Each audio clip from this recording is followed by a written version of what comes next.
Good evening, Mr. and Mrs. America. Welcome to the Heart of America broadcast here from New York City. If you know someone with diabetes, you know that diabetes completely turns one's life upside down.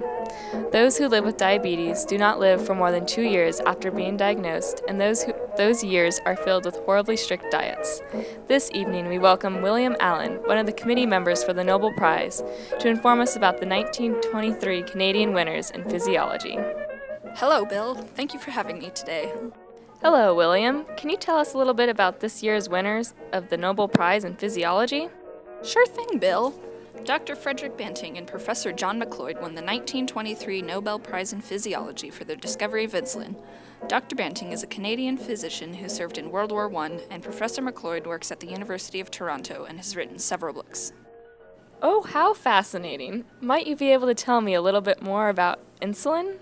I am just so pleased you asked. Insulin is a new drug designed to treat patients suffering from diabetes. How did those scientists discover it? What were their methods? Well, first Dr. Banting came to Professor McLeod, who was studying diabetes at the time, with a new idea about pancreatic juices and their connection to diabetes.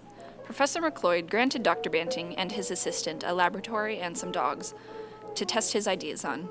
Dr. Banting and his team removed the pancreas from a dog, which made it diabetic.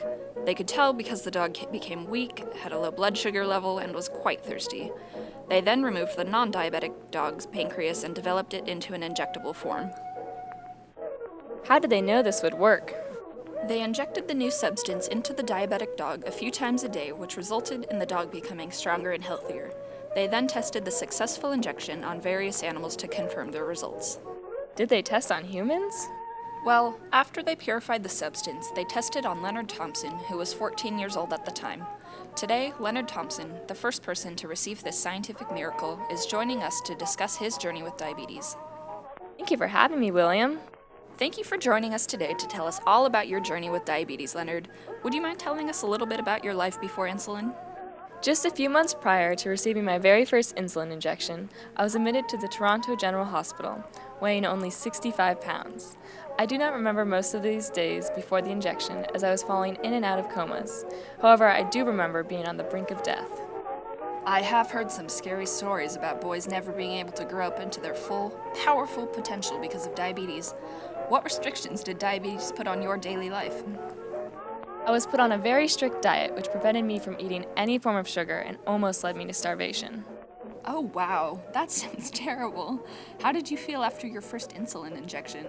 I felt amazing. I finally had an appetite and gained back my strength.